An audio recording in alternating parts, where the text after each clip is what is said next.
All right, guys, we are at the end of 2022, and that means Comics of the Year list. And it's one of my favorite lists to make because, well, there's so many comics that I read a year, this time over 600. And so I'm very, very excited to finally break down my list of top 10. And we're always going to start with one company, and this year I'm starting with Marvel.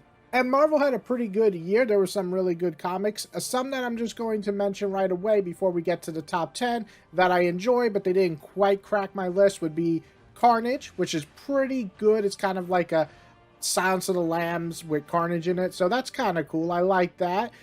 X-Men, which has went from I didn't really care about it to a fun Saturday morning cartoon series that is just pretty fun. X-Men Red, another series I enjoy, but I don't love, but I think it has some really good moments. And Spider-Man with Miles Morales, which I do enjoy, but I feel like it kind of lost its way at the end, and it sucks because it is actually really high on my list from 2021, but this last arc or two didn't really live up to that for me.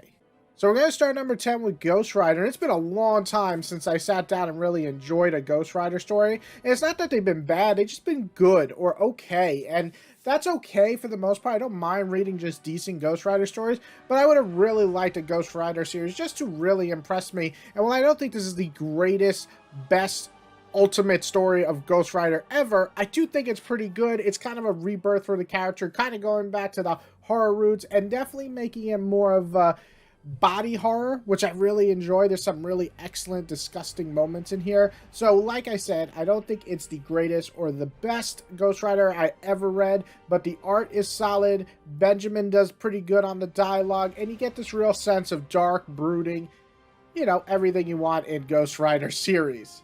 Coming in at my number 9 is Black Panther, and this surprised the hell out of me that it entered my list because it's been a very long time since I really dug a Black Panther series. I think the fact that we have T'Challa just back against the ropes, not trusting anyone, not even his own friends, is just great. After his sleeper cells or sleeper agents that he sent out to kind of spy on the world are being murdered one by one, he has to find out who is betraying him. Or do the people believe that he is betraying them? Enough political motivation, excellent character dialogue, great pacing. Some of the art didn't really land for me, but I just like that Black Panther feels like a spy thriller, and it makes me keep reading every single issue. Coming in at number 8 is Predator. My boy Ed Brisson comes in with the win for this one. Having a woman on the hunt for the predators is my cup of tea. Put in the fact that her entire family was slaughtered by the predator when she was a child, and now she spends years and years hunting and murdering them,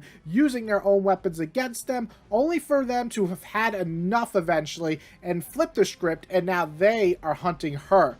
And I am all about that. I love the designs of a lot of the Predators here. It's very quickly paced. It's fun. It's that sci-fi action comic that you can just pick up and really enjoy, even if you just pick up a random issue. And yeah, Predator is just a ton of fun, and I'm digging it. So we're coming in at number 7 with Judgment Day, the event to end all events. Just kidding. But it's pretty good. Having the X-Men come to battle the Eternals only for the biggest threat to ever maybe shake the entire Marvel Universe in a way is a good idea. Give us some Avengers too, just coming in and kind of be like, hey guys, we gotta, work together. It's really fun. You get to see like some of the strongest beings ever having to work together to stop pretty much one of the most unstoppable creatures of all time. It helps that Immortal X-Men has been good too, so it helps boost this series up since it's written by the same person. Coming at number 6, and this one's going to be my controversial pick on here, Amazing Spider-Man is pretty much what I want from a Spider-Man comic. It's fun, the excellent look into the villain's minds, especially Tombstone, and the solid art for Romita Jr. This is what I'm really enjoying. I just really love Tombstone in this comic. He's giving us a character with multiple layers and different perspectives on being a villain, and that makes it interesting. Spider-Man is actually funny once more, which is a huge and nice change of pace, and I actually am intrigued where we're going to go from here with Norman kind of being the good guy in a way, but we all know that's not going to last. Overall, this is probably my most controversial pick on this list, but for me, I'm having a blast, and this is the most fun I've had in a Spider-Man comic in a lot of years. All right, so we're halfway through the list, and I'm going to come at my top 5 with Immortal X-Men. To fill Hickman's shoes is not easy. Fantastic Four is still struggling to do that. Avengers is still struggling to do that. But luckily, X-Men does not. Immortal X-Men retains the dark elements of Hickman's run, the broad look into the entire mutant race, while also pushing a narrative at the same time. Some consider this even more focused than the Hickman run, which, in that sense, I could agree, and while not every issue is a home run for me, the fact that it is so well written, drawn, and intriguing wins big points for me in the X-Men column.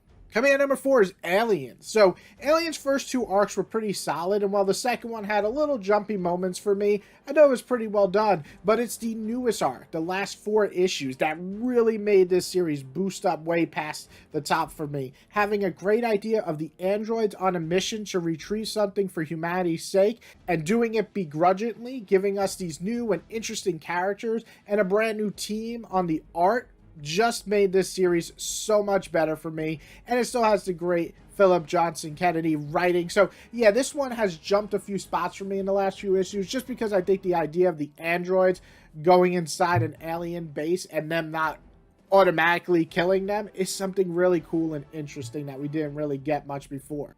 So some might be shocked here because I have Daredevil at number 3, and while he is my favorite superhero, and while I think his comic is still really good, there are 2 better comics this year. But let's focus on Daredevil.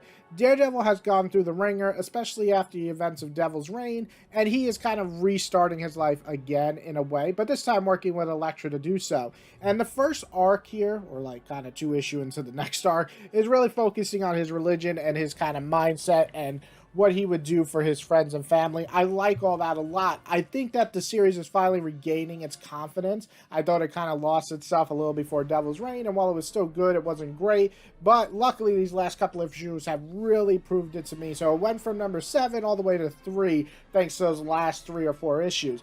So Daredevil isn't as high as I usually have it, but it's still number 3 in the top 10. So, you know, we're talking about some really good shit here. Alright, my number 2 is Moon Knight. So, Moon Knight has made my list before, but never so high. And I think it just goes to show that this is easily one of the better runs for the character, balancing the dark elements of the character, the goofy ones, and also the extraordinary art that fits so damn well with this character, and in the excellent pacing, the baddies that actually do something, you know, bad. Moon Knight has proved itself this year more than almost any other Marvel comic for me. And I can see why Jed MacKay is considered one of the best and newest writers outcoming, because he is hitting it out of the ballpark. And this would be my number 1 if I didn't just catch up with my favorite comic of the year for Marvel.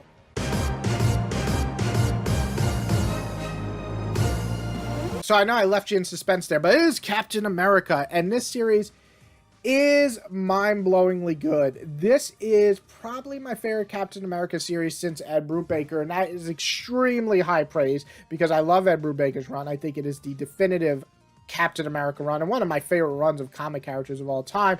But on top of that, I also really liked most Captain America runs after it, but this one is extraordinary. This captures Steve in a capsule and just shows the world who he is, the man he is, what he stands for, and I absolutely love it. On top of that, the art in this series is absolutely fantastic, with some of the best fights I've seen in comics in a long time that are easy to follow, just flow so smooth and look so good. The art, beautiful. But it's the story too that just compounds it to make it one of the greatest comics of the year for me, capturing who Steve is, capturing who Bucky is, bringing in old characters and reintroducing them in kind of a weird way that I don't know if I'm 100% sold, but I am very intrigued. And the first arc, the ending, wow. So yeah, Captain America blew me away. This is a must buy. If you have not been checking out Captain America, you have to. This is the Steve Rogers comic. There is a Sam one, which is pretty good too. I like it, but I don't love it. This one is just firing on all cylinders, and it really just captures why I love Captain America, why he's in my top 10 superheroes of all time. And again, I can't give this enough praise. Go check that out. And that's my list for the top 10 Marvel comics of the year. Now, as you know, I always like to make a top 10 DC, a top 10 indie, which covers like Image, Aftershock, and all those other companies. And then I also like to do manga, but I can't do it on this channel. As some of you might know, I got a strike on here for having manga anything. So I might put that on my secondary anime channel. But anyway, I hope you guys really enjoyed this list. There are so many comics that I did not even get to read, unfortunately, but these are 10 that I just really, really enjoyed, had a good time, enough to, talk about it and have you guys excited with me. But I would love to see your list. What are your top 10? What are your top 5 if you don't have top 10? Or what are your top 3 if you just don't want to list so many? I would love to see them below. Put them down there. And if you guys like this video, hit the like button and then also hit the subscribe button. That would be awesome if you really like my comic content. More is coming. And everybody, have a good Christmas, have a happy holiday, and goodbye. And buy some comics. Lots of comics.